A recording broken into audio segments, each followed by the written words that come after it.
भारतीय इतिहास में राजपूताने का गौरवपूर्ण स्थान रहा है। यहाँ के रणबांकुरों ने देश, जाति, धर्म तथा स्वाधीनता की रक्षा के लिए अपने प्राणों का बलिदान देने में कभी संकोच नहीं किया। उनके इस त्याग पर संपूर्ण भारत को गर्व रहा है। वीरों की इस भूमि में राजपूतों के छोटे बड़े अनेक राज्य रहे जिन्होंने भारत की स्वाधीनता के लिए संघर्ष किया। इन्हीं राज्यों में मेवाड़ का अपना एक विशिष्ट स्थान है, जिसमें इतिहास के गौरव बप्पा रावल, खुमान प्रथम, महाराणा हम्मीर, महाराणा कुंभा, महाराणा सांगा, उदय सिंह और वीर शिरोमणि महाराणा प्रताप ने जन्म लिया है।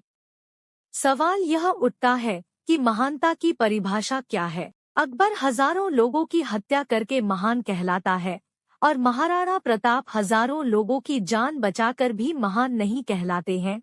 दरअसल हमारे देश का इतिहास अंग्रेजों और कम्युनिस्टों ने लिखा है। उन्होंने उन लोगों को महान बनाया जिन्होंने भारत पर अत्याचार किया या जिन्होंने भारत पर आक्रमण करके उसे लूटा, भारत का धर्मांतरण किया और उसका मानमर्दन कर भारतीय गौरव को नष्ट किया। अकबर ने रूपमती के लिए मालवानीमाड़ को खून में डुबो दिया था। मेवाड़ के महान राजपूत नरेश महाराणा प्रताप अपने पराक्रम और शौर्य के लिए पूरी दुनिया में मिसाल के तौर पर जाने जाते हैं। एक ऐसा राजपूत सम्राट जिसने जंगलों में रहना पसंद किया लेकिन कभी विदेशी मुगलों की दास्तां स्वीकार नहीं की। उन्होंने देश, धर्म और स्वाधीनता के लिए सब कुछ न्योछावर कर दिया। कृष्ण जन्मभूमि में अजगर की फुफकार से सहम गया था स्वार्थी अकबर। कितने लोग हैं जिन्हें अकबर की सच्चाई मालूम है और कितने लोग हैं जिन्होंने महाराणा प्रताप के त्याग और संघर्ष को जाना। प्रताप के काल में दिल्ली में तुर्क सम्राट अकबर का शासन था, जो भारत के सभी राजा महाराजाओं को अपने अधीन कर मुगल साम्राज्य की स्थापना कर इस्लामिक परचम को पूरे हिंदुस्तान में फहराना चाहता था। इसके लिए उसने नीति और अनीति दोनों का ही सहारा लिया। 30 वर्षों के लगातार प्रयास के बावजूद अकबर महाराणा प्रताप को बंदी न बना सका। मीना बाजार का कामी कीड़ा अकबर महान। जन्म। महाराणा प्रताप का जन्म 9 मई 1540 ईस्वी को राजस्थान के कुंभलगढ़ दुर्ग में हुआ था, लेकिन उनकी जयंती हिंदी तिथि के अनुसार ज्येष्ठ शुक्ल तृतीया को मनाई जाती है। उनके पिता महाराजा उदय सिंह और माता रानी जीवत कंवर थी। वे राणा सांगा के पौत्र थे। महाराणा प्रताप को बचपन में सभी की का नाम लेकर पुकारा करते थे। महाराणा प्रताप की जयंती विक्रमी संवत कैलेंडर के अनुसार प्रतिवर्ष ज्येष्ठ मास के शुक्ल पक्ष तृतीया को मनाई जाती है। राज्याभिषेक। महाराणा प्रताप का राज्याभिषेक गोगुंदा में हुआ था। राणा प्रताप के पिता उदय सिंह ने अकबर से भयभीत होकर मेवाड़ त्याग कर अरावली पर्वत पर डेरा डाला और उदयपुर को अपनी नई राजधानी बनाया था।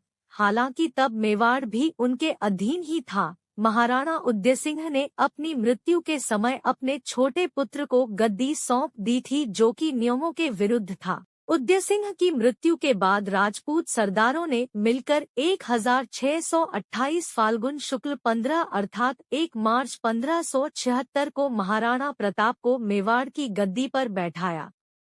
वासना के भूखे अकबर को दुर्गावती का करारा जवाब।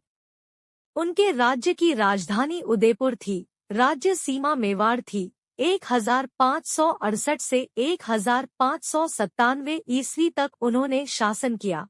उदयपुर पर यवन, तुर्क आसानी से आक्रमण कर सकते हैं, ऐसा विचार कर तथा सामंतों की सलाह से प्रताप ने उदयपुर छोड़कर कुंभलगढ़ और गोगुंदा के पहाड़ी इलाके को अपना केंद्र बनाया।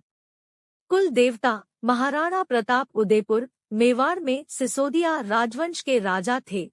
उनके कुल देवता एकलिंग महादेव हैं। मेवाड़ के राणाओं के आराध्य देव एकलिंग महादेव का मेवाड़ के इतिहास में बहुत महत्व है। एकलिंग महादेव का मंदिर उदयपुर में स्थित है। मेवाड़ के संस्थापक बप्पा रावल ने 8वीं शताब्दी में इस मंदिर का निर्माण करवाया और एकलिंग की मूर्ति की प्रतिष्ठापना की थी।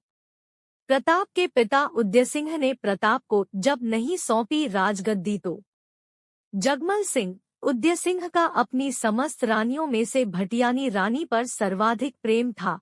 इसी कारण उन्होंने भटियानी रानी के पुत्र जगमल सिंह को प्रताप सिंह पर वरीयता प्रदान कर अपना उत्तराधिकारी घोषित कर दिया था। प्रताप सिंह ज्येष्ठ पुत्र होने के कारण स्वाभाविक उत्तराधिकारी थे।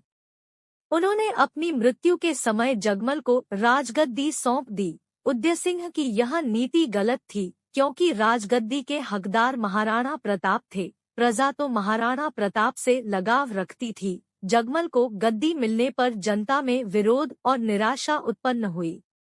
जगमल ने राज्य का शासन हाथ में लेते ही घमंडवश जनता पर अत्याचार करना शुरू कर दिया।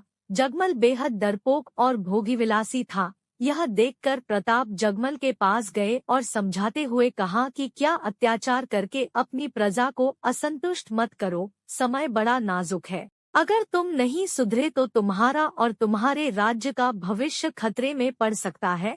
जगमल ने इसे अपनी शान के खिलाफ समझा। गुस्से में उसने कहा, तुम मेरे बड़े भाई हो सही, परंतु स्मरण रहे कि तुम्हें मुझे उपदेश देने का कोई अधिकार नहीं है। यहाँ का राजा होने के नाते मैं ये आदेश देता हूँ कि तुम आज ही मेरे राज्य की सीमा से बाहर चले जाने का प्रबंध करो। प्रताप चुपचाप वहाँ से चल दिए। प्रताप अपने अश्वागार में गए और घोड़े की जीन कसने की आज्ञा दी। महाराणा प्रताप के पास उनका सबसे प्रिय घोड़ा चेतक था। महाराणा उदय सिंह के निधन के पश्चात मेवाड़ के समस्त सरदारों ने एकत्र होकर महाराणा प्रताप सिंह को राज्यगद्दी पर आसीन करवाया था। महाराणा प्रताप का राज्याभिषेक कुंभलगढ़ के राजसिंहासन पर किया गया। अगले पन्ने पर अकबर और जगमल सिंह। उधर जगमल सिंह नाराज होकर बादशाह अकबर के पास चले गए और बादशाह ने उनको जहाजपुर का इलाका जागीर में प्रदान कर अपने पक्ष में कर लिया। इसके पश्चात बादशाह ने जगमल सिंह को सिरोही राज्य का आधा राज्य प्रदान कर दिया। इस कारण जगमल सिंह के सिरोही के राजा सुल्तान देवड़ा से दुश्मनी उत्पन्न हो गई और अंत में ईस्वी सन 1583 में हुए युद्ध में जगमल सिंह काम आ गए थे। जिस समय महाराणा प्रताप सिंह ने मेवाड़ की गद्दी संभाली, उस समय राजपुताना साम्राज्य बेहद नाजुक दौर से गुजर रहा था।